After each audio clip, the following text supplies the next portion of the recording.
देते हुए। Hello student, तो आज की क्लास हम लोग बात करेंगे अम्ल क्षार और लवण में धावण सोडा यानी कि धोबिया सोडा, जिसे इंग्लिश में क्या हम लोग कहते हैं, वाशिंग सोडा। इंग्लिश में हम लोग क्या इसे कहेंगे, कई फार्मूला क्या होता है, Na2CO3 10H2O। समझे बात।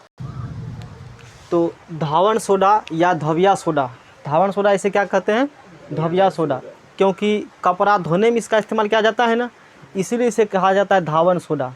और धोबिया लोग कपड़ा खींचता है, धोबी लोग, जिसे आप बाज़ार में कपड़ा खींचने के लिए देते हैं ना, उसे धोबी कहते हैं हम लोग, है ना, इसीलिए इसे क्या कहते हैं, धोबिया सोडा। इसका इंग्लिश में एक नाम और है वाशिंग सोडा। वाकर सोहर्सी का अनुस्वर्गो।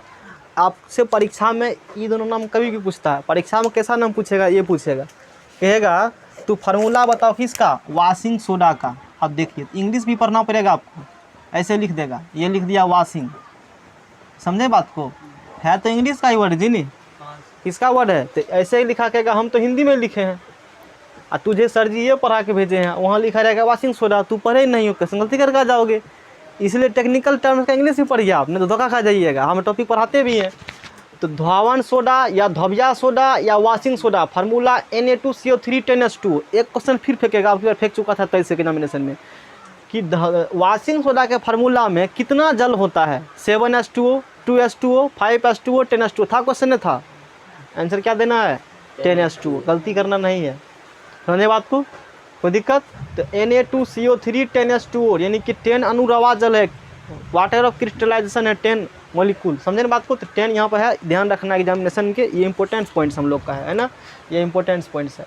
अच्छा, इसका नाम क्या है, केमिकल फार्मूला, तो Na से सोडियम, CO3 से कार्बोनेट, तो सोडियम कार्बोनेट, सोडियम कार्बोनेट। एक रोमन गिनती मैंने पढ़ाया था, डेका मतलब होता है 10, 10 यहाँ जल है ना, तो sodium carbonate Deka hydrate, water को हाइड्रेट, 10H2O यहाँ पर कहा है डेका हाइड्रेट, क्योंकि 10 है ना इसलिए डेका हाइड्रेट हो गए, ध्यान रखना है। सोडियम कार्बोनेट डेका हाइड्रेट, इसका नाम हो गया किसका, Na2CO3 10H2O का। Concept clear. अच्छा, सोडा एक फार्मूला घुमा के पूछेगा, सोडा एस का क्या पूछेगा, उसका में उसमें वाटर नहीं होता, देखो सिंपली Na2CO3 है इसका फार्मूला, घुमा के पूछेगा, मैंने सारे कंटेंट डाल दिया एक ही बार में। इसे क्या कहेंगे, इसे कहेंगे निर्जलीय सोडियम कार्बोनेट। इसमें पानी है ना, ये इसमें पानी है नहीं है, तो इसलिए क्या बोला गया, निर्जलीय। इंग्लिश में से कहेंगे anhydrous sodium carbonate, anhydrous sodium carbonate, मतलब सोडियम कार्बोनेट है इसमें लेकिन पानी नहीं, इसलिए इसे निर्जलीय एनहाइड्रस बोला है। इसकी तैयारी कैसे की जाती है, इसकी प्रिपरेशन आप कैसे करिएगा, देखिए बेकिंग सोडा को गर्म करके, किसको गर्म करके, बेकिंग सोडा को गर्म करिए। ये बेकिंग सोडा है, अभी सूत्र मैंने मतलब कल के क्लास बताया था ना, ये कौन सोडा है बोलो, ये है बेकिंग सोडा। बेकिंग उठ करके पूरा याद करिए, केमिस्ट्री रटने वाला है, इसलिए अब क्या पहले केमिस्ट्री को फिनिश करने में लगे हुए, ताकि फिर दिक्कत, फिर तो एक बार बात देंगे सेट हो जाएगा, डायग्राम से देखिए कि कैसा अच्छा है। कहता है बेकिंग सोडा को गर्म करके, बेकिंग सोडा को गर्म करेंगे, हीट करेंगे, डेल्टा मतलब गर्म करेंगे, सोडियम कार्बोनेट प्राप्त किया जाता है। बेकिंग सोडा को गर्म किया, क्या प्राप्त किया, सोडियम कार्बोनेट, इसका नाम क्या है, सोडियम कार्बोनेट, साथ में कार्बन H2O और क्या बनेगा, कार्बन डाइऑक्साइड गैस। और फिर क्या करिए, ये जो Na2CO3 है, सोडियम कार्बोनेट के पुनः क्रिस्टलीकरण से, मतलब रिक्रिस्टलाइजेशन से क्या बनता है, धोने का मतलब, इसमें वाटर मिक्स कीजिए, इसमें क्या मिक्स कीजिए, वाटर मिक्स कीजिए Na2CO3 में, तो क्या बनेगा, Na2CO3 10H2O। इस प्रकार से किसका तैयारी कर लेंगे हम लोग, और वाशिंग सोडा का तैयारी किया जाता है। मतलब कुछ नहीं है, इसका कैसे प्रिपरेशन तैयारी किया जाएगा, बेकिंग सोडा को हीट करिए, बनेगा सोडियम कार्बोनेट, सोडियम कार्बोनेट का पुनः क्रिस्टलीकरण करेंगे, रिक्रिस्टलाइजेशन तो वाटर उसमें ऐड कर देंगे, तो क्या बनेगा, Na2CO3 10H2O, यानी कि वाशिंग सोडा आपको बन के क्या हो जाएंगे, तैयार हो जाएगा। ये तरीका है क्या तैयार करने का, वाशिंग सोडा तैयार करने का।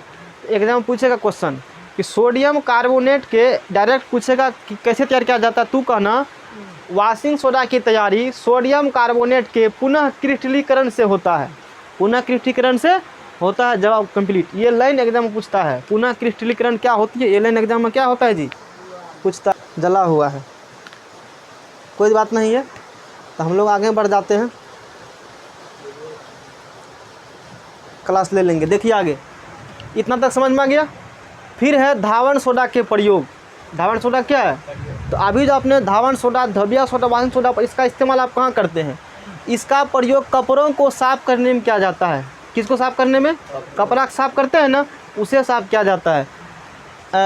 यह जल की अस्थायी कठोरता को दूर करता है। यह क्या करेंगे, जल की अस्थायी कठोरता को। अच्छा, एक लाइन में लिखा गया है, देहात में इसे सज्जी के नाम से जानते हैं। माता जी से दादी दादा से पूछना कि सज्जी किसे कहते हैं। इन्होंने लिखा है धावन, क्वेश्चन है देहात में धोवन सोडा को किस नाम से जानता है, बोलो सज्जी। पूछना, पहले कपड़ा साफ करने के लिए साबुन नहीं था, आज ना साबुन आ चुका है, पहले साबुन कपड़ा साफ करने के लिए नहीं थे, ना ही सरफ थे, तो पहले के समय में इसे क्या कहते थे हम लोग, सज्जी कहते थे। तो देहात में धावन सोडा को सज्जी के नाम से जाना जाता है। समझे ना बात को। तो इसका प्रयोग कहाँ करेंगे हम लोग, कपड़ा साफ करने में करेंगे, ठीक है ना। यह जल की अस्थायी कठोरता को दूर करता है। इंपॉर्टेंट सबसे अति महत्वपूर्ण पॉइंट्स ये पॉइंट्स है। जल में, वाटर में दो प्रकार की हार्डनेस होती है, एक होता है टेम्पोररी हार्डनेस, एक होता है परमानेंट हार्डनेस। पढ़िएगा क्लास 11th में। तो जल का जो अस्थायी कठोरता है यानी कि परमानेंट हार्डनेस ऑफ जो वाटर है वो क्या होती है हम लोग बात कर लेंगे बाद में। उसको दूर करने के लिए किसका इस्तेमाल किया जाता है, धावन सोडा यानी कि वाशिंग सोडा का। इंपॉर्टेंट क्वेश्चन देखना है।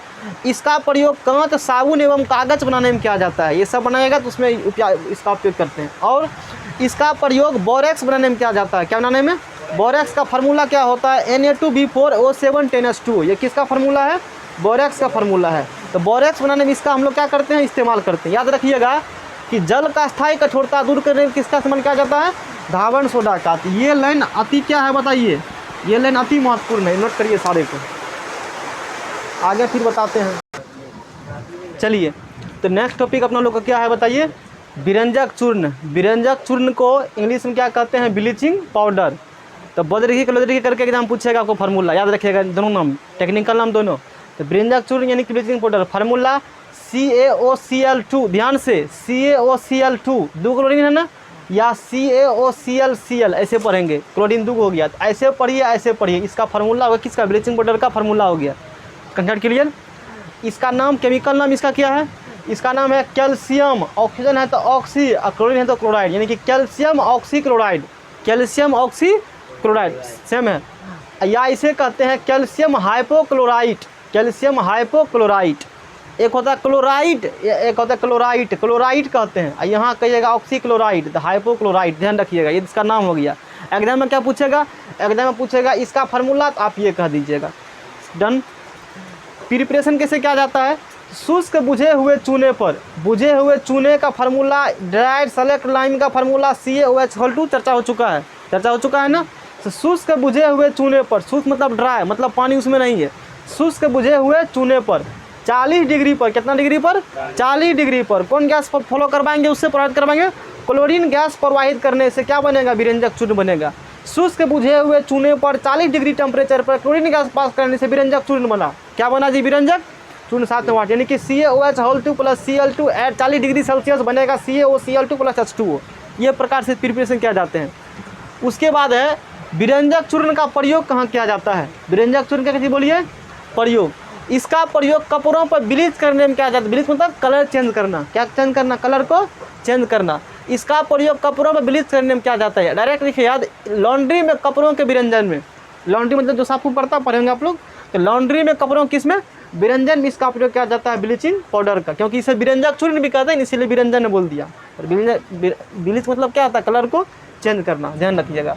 और कहाँ किया जाता है, कीटाणुनाशक के रूप में, किसके रूप में, और जल को रोगाणु से मुक्त करने में। गंदा उंदा नाली में फैल जाता है ना, तो क्या मार देते हैं हम लोग हैं, ब्लीचिंग पाउडर, कीटाणु सब मर जाते हैं। समझे बात को।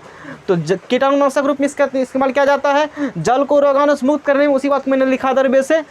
कई रासायनिक उद्योगों में एक उपचायक के रूप में, किसके रूप में, उपचायक मतलब क्या होती है, तो ऑक्सीडाइजिंग एजेंट के रूप में पढ़ाए हैं फर्स्ट चैप्टर में, क्या होती है, रिड्यूसिंग एजेंट, ऑक्सीडाइजिंग एजेंट पढ़ाए थे ना, तो वही है। ये इसका किसका पार्ट है ये बताइए, ये है विरंजक चूर्ण ब्लीचिंग पाउडर। अब पढ़ेंगे हम लोग प्लास्टर ऑफ पेरिस, इस चैप्टर का लास्ट टॉपिक। समझे ना बात को। चलिए, तो इस चैप्टर का ये लास्ट टॉपिक है, इसके बाद चैप्टर एंड हो जाएंगे, इसके बाद शुरू करेंगे। लास्ट टॉपिक क्या है, plaster of Paris. Plaster of, जिसे POP कहते हैं शॉर्ट फॉर्म में। प्लास्टर ऑफ पेरिस क्या कहा जाता है, POP कहा जाता है। फार्मूला क्या होता है, CaSO4 H2O। ध्यान दीजिएगा, फंसिएगा एग्जाम में, इसके फार्मूला में जिप्सम लोग फंसता है, इसमें और किसमें फंसता है, जिप्सम में एग्जाम आता है, इंपॉर्टेंट है, बहुत इंपॉर्टेंट फार्मूला CaSO4 H2O। देखिए, जितना यहाँ CaSO4 है उसका आधा यहाँ वाटर है ना, तो यहाँ 2 ले लिया तो उसका आधा 1, तो CaSO4 हाफ H2O कहिए या CaSO4 होल 2 H2O कहिए, बात एक ही है। बात क्या है बताइए, एक ही है। ये किसका फार्मूला है, प्लास्टर ऑफ पेरिस। याद रखिएगा प्लास्टर ऑफ पेरिस में जितना कैल्शियम सल्फेट है उसका आधा क्या होता है, वाटर, जल होता है। इसे कैल्शियम सल्फेट अर्ध हाइड्रेट या हेमी हाइड्रेट कहते हैं। आधा अणु जल है ना, कैल्शियम सल्फेट अर्ध हाइड्रेट या हेमी हाइड्रेट कहा जाता है। इसे अर्ध जल योजित कैल्शियम सल्फेट भी कहा जाता है, क्योंकि आधा अणु उसमें क्या होते हैं बताइए, जल होते हैं, पानी होते हैं। समझ में आ रहा है बात को। तैयारी कैसे करिएगा, तो पहले ये समझिए, ये फार्मूला हो गया प्लास्टर ऑफ पेरिस का, और ये फार्मूला होता है जिप्सम का। इसमें देखिए, इसमें जितना कैल्शियम सल्फेट उसका 2 गुना जल है। कहिएगा सर यहाँ भी तो, लेकिन 2 यहाँ इसमें लगा है, यहाँ पर इसमें 2 लगा है, भूलिएगा, एग्जाम में इंपॉर्टेंट पॉइंट है। समझे बात को। जिप्सम में जितना कैल्शियम सल्फेट उसका 2 गुना जल है, इसमें आधा जल। यही ट्रिक याद करने का है। तो gypsum formula CaSO4 2H2O। Gypsum को 100 डिग्री सेल्सियस या 373 केल्विन तक गर्म करने से क्या बनता है, प्लास्टर ऑफ पेरिस। जिप्सम को 100 डिग्री ताप पर गर्म करके प्लास्टर ऑफ पेरिस प्राप्त करते हैं। ये फार्मूला है। CaSO4 2H2O 100 डिग्री टेम्परेचर पर गर्म किया, बना CaSO4 हाफ H2O प्लस 1 1 आएगा पढ़ेंगे 1/1/2 1 पूर्णांक 1 अपन क्या पढ़ेंगे इसे बताइए 2H2O, यानी कि 3/2 H2O। 3 कितना H2O, रिएक्शन करोगे तो बैलेंस ही है। इसका गुणधर्म पढ़ो। यह एक सफ़ेद रंग का पाउडर है। प्लास्टर ऑफ पेरिस क्या होता है, सफ़ेद रंग का पाउडर होता है। जैसे ही यह जल के संपर्क में आता है, ध्यान दीजिएगा, प्लास्टर ऑफ पेरिस जैसे किसके संपर्क में आएगा, जल के संपर्क में। प्लास्टर ऑफ पेरिस जैसे जल के संपर्क में आएगा तो यह कठोर पदार्थ में बदल जाता है। किससे बदलेगा, कठोर पदार्थ में यह बदल जाता है। इसलिए इसे ऐसे बर्तनों में रखा जाता है जहां नमी नहीं होती है, जहां नमी नहीं होती है। इसमें जैसे वाटर मिक्स कीजिएगा 3/2 H2O तो कन्वर्ट किस में होगा, जिप्सम में। बड़ा इंपॉर्टेंट पॉइंट, जिप्सम को गर्म किया तो प्लास्टर ऑफ पेरिस बना। अब प्लास्टर ऑफ पेरिस में वाटर मिला तो जिप्सम बन गया। और इंपॉर्टेंट पॉइंट है ना, प्लास्टर ऑफ पेरिस में क्या मिलाया हमने, वाटर मिक्स किया। तो किसका फॉर्मेशन, जिप्सम फॉर्मेशन।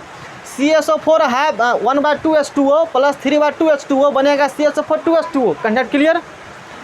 POP का प्रयोग, POP कैसे बताइए, लास्ट टॉपिक इस चैप्टर का, विदाई दे देते हैं इसके बाद, समझे ना बात को। इसका प्रयोग टूटी हड्डियों को जोड़ने में, कभी मिस्टेक से आपका हाथ टूट गया मान लीजिए तो सुनिए, तो POP का प्रयोग कहाँ करते हैं। इसका प्रयोग लास्ट में लेन भी दे ही दिया, सोचा चलो विदाई है तो साथ में वोल्टेज दे देते हैं, कोई बात नहीं है। कभी हड्डी उड्डी टूट जाता है ना व्यक्ति का, तो देखते ऐसे करके पिनता, वो प्लास्टर जो किया हुआ है ना, वो प्लास्टर ऑफ पेरिस के ही प्लास्टर हैं। किसके प्लास्टर हैं, वो प्लास्टर ऑफ पेरिस को ही वाटर मिक्स करके जिप्सम में कन्वर्ट कर दिया गया है, वही इसमें है। तो काफ़ी हार्ड कठोर होता है ना जी, कितने हार्ड है। उससे क्या करेगा, हाथ टूटा दूसरा कपार मारेगा कुबी लेकर के, करता है ना ऐसा। चलिए, इसका प्रयोग टूटी हड्डी को जोड़ने में किया जाता है, टूटी हड्डी को जोड़ने में किया जाता है। इसका प्रयोग खिलौने और मूर्तियाँ बनाने में, खिलौने में और मूर्ति बनाने में इसका इस्तेमाल किया जाता है, उसको अथी करने में, ताकि मूर्ति क्या हो जाए, पूरा कड़ा हो जाए। समझे बात को। अग्निरोधक पदार्थ यानी कि फायर प्रूफ मटेरियल, आग नहीं लगे, उसको बनाने में इसका यूज़ किया जाता है। खिड़की किवारी आदि की दरारों को बंद करने में इसका प्रयोग किया जाता है। ये टॉपिक इसी के साथ क्या होगा बताइए, कंप्लीट। एग्जाम में क्या रखना याद है, एग्जाम के लिए प्लास्टर ऑफ पेरिस का formula CaSO4 half H2O, CaSO4 half H2O या CaSO4 whole 2 H2O। Calcium sulphate अर्ध हाइड्रेट या हेमी हाइड्रेट कहते हैं। समझ रहे हैं कहानी। तैयारी कैसे होता है, जिप्सम यानी कि gypsum formula CaSO4 2 H2O। Gypsum को 100 पर गर्म किया तो POP बना, साथ में 3/2 H2O निकला। जैसे ही इसमें पानी मिक्स करते हैं पुनः क्या बन जाता है, जिप्सम। प्रयोग कहाँ, टूटी हड्डी में, खिलौने मूर्ति में, फायर प्रूफ मटेरियल में, दीवार खिड़की दरार को बंद करने में। चैप्टर इसी के साथ क्या होगी कंप्लीट। कल मतलब नेक्स्ट क्लास में क्या पढ़ेंगे, धातु, अधातु, मेटल और नॉन मेटल पूरी डिटेल से।